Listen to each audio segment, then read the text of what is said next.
CM Chandrababu Palnadu జిల్లాలో పర్యటిస్తున్నారు. వినుగొండ పట్టణంలోని ఎన్ఎస్పీ మైదానంలో ఏర్పాటు చేసిన స్వర్ణాంధ్ర స్వచ్ఛాంధ్ర కార్యక్రమంలో సీఎం మాట్లాడుతున్నారు. ఆ లైవ్ చూద్దాం. నాకైతే అర్థం కావడంలా. మీరందరూ ఒకసారి గుర్తుపెట్టుకోండి, ఆ రోజు నా మీద నేనే ముఖ్యమంత్రి, తెల్లవారు నిద్రలేశాను, వివేకానంద రెడ్డి మర్డర్, నిద్రలే చూస్తే టీవీ సాక్షిలో వేశారు. ఏమని? గుండెపోటుతో వివేకానంద రెడ్డి చనిపోయాడని. నేను కూడా నమ్మాను, పాపం అనిపించింది. సాయంత్రం అయింది, పోస్ట్ మార్టం చేశాం. అది కూడా ఆయన కూతురు అడిగింది. అడిగితే పోస్ట్ మార్టం చేస్తే ఇది గుండెపోటు కాదు, గొడ్డలి పోటని తేల్చారు. సాయంత్రానికి నాటకాల రాయుడు మాట మార్చేశాడు. తండ్రి లేని బిడ్డను ఉన్న పెద్ద దిక్కుపోయాడని. అది అయింది. తెల్లవారి నిద్రలేస్తానే సాక్షి పేపర్ ఒకసారి మీరు గుర్తుపెట్టుకోవాలి. నారాసుర రక్త చరిత్ర నా చేతిలో కత్తి పెట్టి నా జీవితంలో ఊహించని సంఘటనది. నేను రాజకీయం చేస్తాను కానీ రౌడీల గుండెల్లో రైళ్లు పరిగెత్తిస్తాను కానీ సంఘ విద్రోహ శక్తులను అణిచివేస్తాను కానీ ప్రాణానికి కూడా లెక్క పెట్టుకోను కానీ నేను నేరాలు చెయ్యబోనని మీ అందరికీ హామీ ఇస్తున్నా.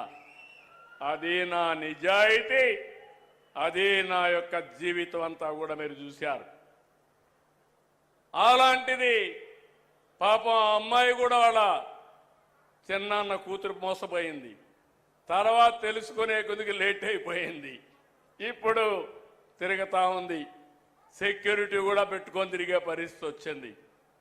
నిన్న మీరు చూస్తే ఇంత స్పష్టంగా చెప్పితే, అపవిత్రం చేశారని చెప్తే, అవినీతి జరిగిందని చెప్తే తిరిగి హెరిటేజ్ అనే కంపెనీ తీసుకొచ్చి నా పేరే వేసి తప్పించుకోవాలంటున్నానంటే కరుడు గట్టిన నేరస్తుడు అవునా కాదా అని మిమ్మల్ని అడుగుతున్నా. అలాంటి నేరస్తులతో రాజకీయం చేయాలనా? ఏమంటారు మీరు? అంటే మీకు బాధ్యత లేదా? నాకు ఒక్కడికైనా బాధ్యత రాష్ట్రాన్ని కాపాడుకోవడం? మీకు బాధ్యత లేదా? ఎందుకు మీరందరూ కూడా గట్టిగా ముందుకు రావడం లేదు నేను అడుగుతున్నా. మంచిని అభినందించాలి, చెడుని ఖండించాలి. చెడు వ్యక్తులను కూడా ఎక్కడికక్కడ మీరు నిరాకరించే పరిస్థితి రావాలి. అప్పుడే రాజకీయాలు ప్రక్షాళన అవుతాయి.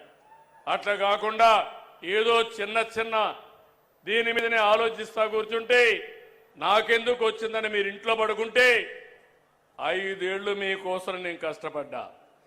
కడాన నాకు ఎప్పుడూ కలలో కూడా ఊహించలేదు. నేను కూడా జైలుకు పోవాల్సి వచ్చింది. దేని మీద పోయాను మీరు చూశారు. నాకు ఒక నోటీస్ ఇస్తే నేను సమాధానం చెప్పేవాడిని. ఉన్న పళంగా నిన్ను అరెస్ట్ చేస్తున్నా అని పట్టుకొచ్చి లోపలేసే పరిస్థితికి వచ్చారు.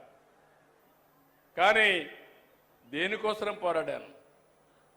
దేనికోసం? 45 సంవత్సరాలుగా నన్ను అభిమానించారు.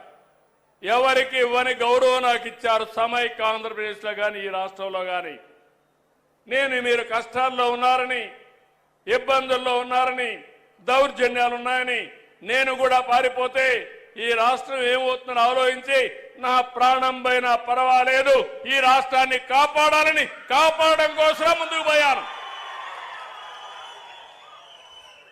చాలా మంది అన్నారు జైల్లో నుంచి మీరు తిరిగి రారన్నారు.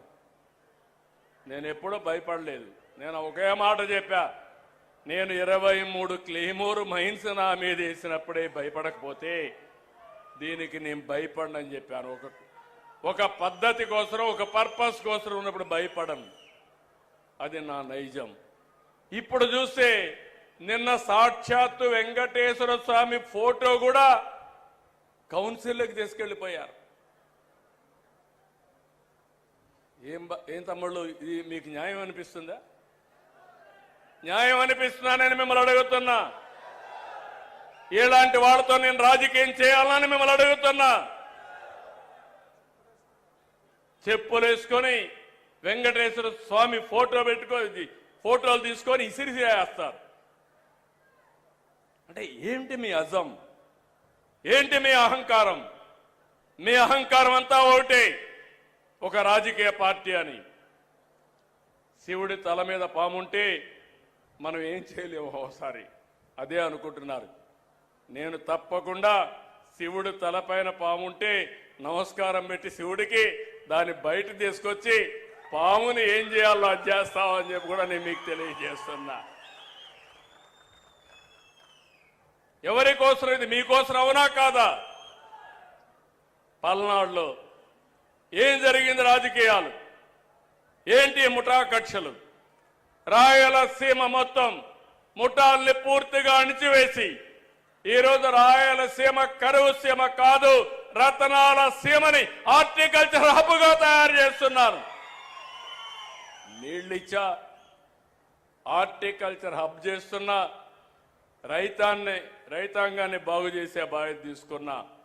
ఇక్కడ కూడా మిమ్మల్ని అందుకే అడుగుతున్నా. నేను చాలా పెను మార్పులు తీసుకురావాలనుకుంటున్నాను. ప్రతి ఎకరాకు నీళ్లు ఇవ్వాలనుకుంటున్నాను. కరెంటు ఛార్జీలు పెంచకుండా ఉండాలనుకుంటున్నాను.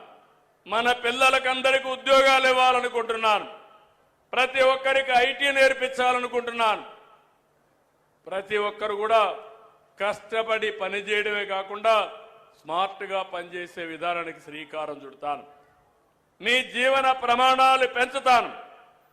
ఇలాంటి కార్యక్రమాలు నేననుకుంటే 24 గంటలు నిద్రలేస్తే ఇదే ప్రయోగాలు, చెత్త ప్రయోగాలు, పాతకాలపు రాజకీయాలు. మొన్న బయట వస్తే మీరే చూశారు. బయట వస్తే బలవంతంగా మనుషులు తీసుకొస్తారు. వాళ్ళ కారుల కిందనే మనుషులు చంపేస్తారు. చంపేసి మళ్ళీ గవర్నమెంటే చంపిందని మన మీద నెప్పవేస్తారు. పరామర్శలో పోతారు. పోతూ పోతూ మనుషులు చంపేస్తారు. వీళ్ళు మాత్రం పరామర్శించరు. బతుకుండే వాళ్ళని పరామర్శిస్తారు. బూతులు తిట్టిన వాళ్ళని పరామర్శిస్తారు. నీకోసం వచ్చి చనిపోతే పరామర్శించిన పార్టీలు ఇవన్నీ. అందుకే నేను అడుగుతున్నా, నేను చెప్పకూడదు అనుకున్నాను. వెంకటేశ్వర స్వామి విషయం బయట మాట్లాడడం మంచిది కాదని కొద్దిగా ఓపిక పట్టాను. కానీ 2 రోజులు ఓపిక పడితే తిరిగి ఆ నెపాన్ని నా మీద వేసి దొంగ అని తప్పించుకునే పరిస్థితికి వస్తే దొంగను పట్టి నడి రోడ్లో నిలబెట్టవలసిన బాధ్యత, పోలీసింగ్ చేయాల్సిన బాధ్యత నా పైన ఉంది. అవునా కాదా? నేను చెప్పింది వాస్తవం. చేలు పైకెత్తండి. మీరు నాతో